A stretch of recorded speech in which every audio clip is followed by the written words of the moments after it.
is with you always. So ang Ginoo sa kanunay nga di siya kanang santo sa mga panahon nga kanang bitaw magduha-duha ta sa gyapon nga ang Ginoo. Sa atong text makita sa 1 John 1:9, very familiar. Be strong and courageous. Do not be afraid. Do not be discouraged. For the Lord your God will be with you wherever you go. So, usahay kaniningon ta ba nga be strong and courageous. Usahay maayo lang kaayo nato isulti. No? Bantay mo na. Sige, be strong and of good courage. Maayo lang ikay nato isulti, but it's difficult for us to follow it, right? So before tayo continue, may I invite everyone sa pagbuno sa mga event sa pagpagpo. Labing gamhanan ko yung maong na Diyos, inuuli natas na Panginoon o sa damong ikaw, palihog tabangi kami, santang kami magatipik-tipik sa iyong mga pulong. Ang hinaot kami ng ikaw, mga sa mong kasing-kasing Lord, binaw na, masabta ng pinigin mo. Tabangi kami, mga mahimong kami sentro sa mong iglong ang kasing-kasing. Salamat sa pagtubag, pagpasaylo sa mga kasaypanan. In Jesus' name we pray, amen. Amen. So be strong and courageous. Maayo kayo. So, anak, be strong, be strong. Pero kung kita na gani, sa panahon na dunay kaisdanan, lisod ka ayaw na tuto. Kung sa may kadalasan mo ninyo. Sige, let me hear sa atong congregation. Kasi, nayo ako sa itong kinamuhi, kung sa kadalasan mo ninyo. Pray. Praise God. Ako, nakasuway yun ko nga gihilak sa nakugaan. Gihilak ayak ampo. Dapat di ay, very good kay mga kubag, ampo sa gidi ka para diyahan ka. Pero ito ang paghilak, Lord, umanguni ko papasado din ko sa prayer room, kaya naman ko sa Adventist school at ang tudlo, na may prayer room. Lord, ano yung makukuli mo ipapasar? Kung sa kwarta pa, sintimo na lang yung tigwang. Hinag-hilang ko, grabe ginag-hila. Pero ano ko papasar, grabe dyan akong bako sa kung magkuwang siya. Okay na naman kung sa kwarta pa, sintimo, sakit kayo ba? Pero, sakit-sakit ito siguro yung kwarto. Mama ko natiliyo sa mga itugandaan, mas dulan ba? Pero sa akong tamatungin, anak, muna may magta, maayo kayo natin, something, be of good courage, be strong. Pero sa panahon kita po ni anak, ang sa gani, batiyon sa lahat. Ang pinakalindot ay kabaluta mo tungkol sa Ginoo.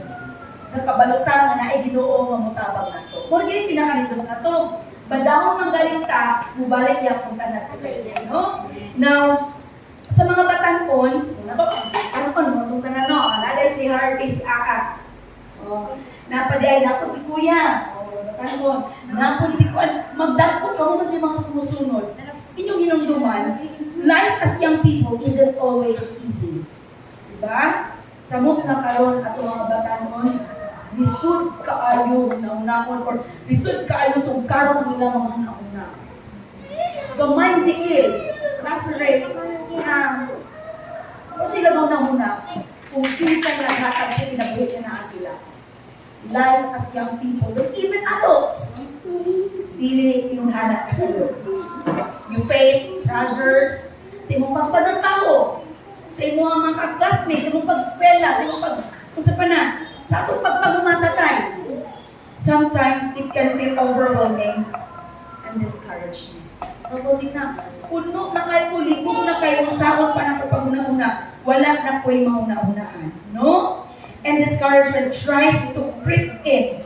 But God has a powerful word for us this afternoon. Now, kung sa ka ang gusto sa Ginoo, kung sa ka ilang word na itong maluwag ka ng baby Elijah, kung sa ka ha. Number one, God's presence is constant. Di ay. Bisag asa tama to Elijah. Na, Ginoo. Yes, praise the Lord, no? So ganina, bisag sa kainit, ipuyog ta nila, ang atong presensya, God is with us. Dili siya yung mga kanang bantayan na kaniya, apan muyog yun siya nato, God is with us. God's presence is constant. Wherever you are, in your class, Kuya Daniel, in your work, Ate Cindy, in your being a mom at home, Mommy Beth, being the principal in the school, being in our farmer, Asamanta, whether at home or alone in your room, God is with us. ang Ginoo na. Una nito sa mga batahan. Ang mga tao, pitas yung mga ba? Bata pa tayo, makitong nanay, no? Kita ka ng bata pa tayo. Ako lang gina-explain sa mga bata. Even if you're holding out ka ng umbrella, tagutalo ka dito, kayo mag-ian para mamuha ka dito sa bag si mama. God, isa man, nakita ka niya. Ano man, sa tanan ng pagabuhaton, nakita ka niya. Apan sa dili man na itong pagabuhaton, dili kita kabalan si Ginoo. Kaya nga naman, dili siya malipay kung kita makabuhat, dili makaraw. Diba? So, God is with you. You are never abandoned. Sa mga problema sa kinabuhi Mama Cindy, you are never abandoned. No? Sa panahon na Sir Jerry makatubag ng 888, you are never abandoned.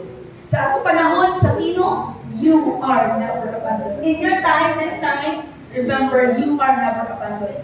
God is busy writing your love story. I'll be your MC. Free of charge. Yes. So, kung sa mga ikaduha, God gives courage. No? Diyan na. Kung kita kinaugali mo na ito ang courage, walang kita magkuantay. Mahalong tamang tabo, suba. Wala tayong courage na matabo. Tapanong sa iingon, God gives us courage. Courage doesn't mean you never feel afraid. Di mo pasabot nga. Kung naran tayo courage, di na ka mahadlok. Di mo pasabot ka. Naku sa iingon.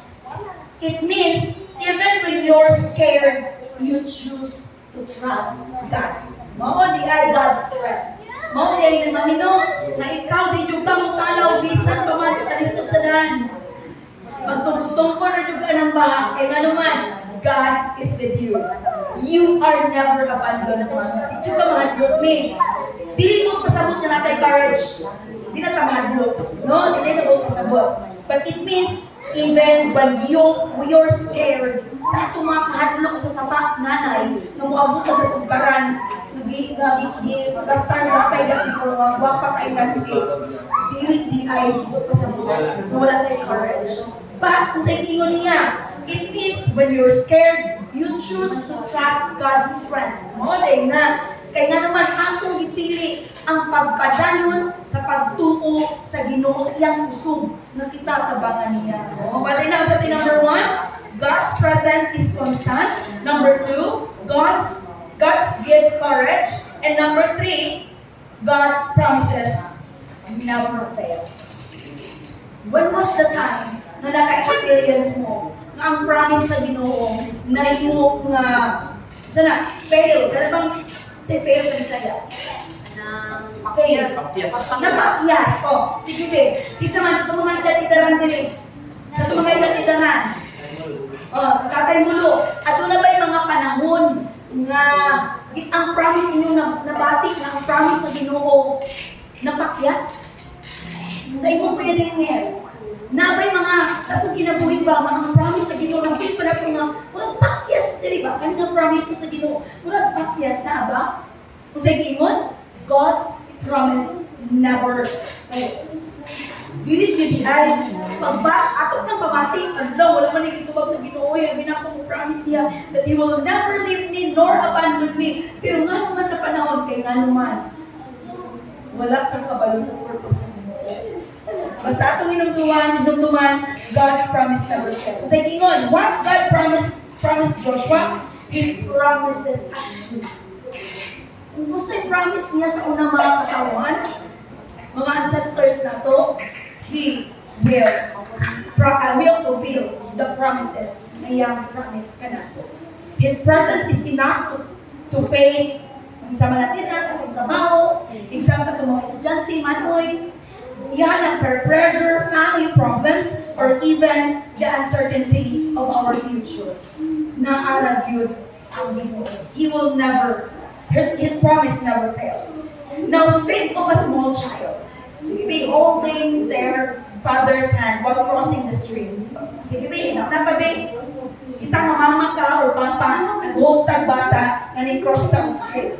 The child may feel, kung sa may patingin ka sa bata kung cross, especially kinay padulong sa kinan, batil eh. Bati mo ng bata o? Kahadlok, yes, still nervous ang bata, kaya nga naman, sa iyang kabata, di pa na siya makatugad. So, isa nagulit sa iyang papa, batingon yapon niya ang handog. Because they are holding on to someone's, the child may feel nervous, but because they are holding, mahadlok ang bata. But because nagulit siya sa iyang papa, nga mas someone stronger, they are safe. No, di ba? Kaya tungkol nagulit siya sa iyang papa, na-feel niya nga, ay, safe pa ito, ay, naman ko sa iyong papa, nag-ibitan ako sa iyong papa, or sa iyong mama, or sa iyong lola, or lolo, baka, di ba? So makapil sila o secure, makapil sila na safe pa sila. That's what it's like when we hold on to Jesus. Di ba? Kung Ginoo sa ang hold nato, kay hold ta sa Ginoo, mao na nindot kaayo ang ato ang pagbati. Nindot ang dagan sa Ginoo. Kaya nga naman, God, He guides us through life challenges. But di kung tagkahadlok, but because there is Jesus, kung saman, mawagtang ang atong hadlok. Because there is someone stronger who holds our hand. Diba? Na dako pa ang tao, which is the giant Jesus na nag-hold sa atong hand. Now, everyone, whenever you feel weak, afraid, or discouraged, remember Joshua 1:9. Be strong and good courage. May God bless us all this Sabbath afternoon. Happy Sabbath, everyone. Amen.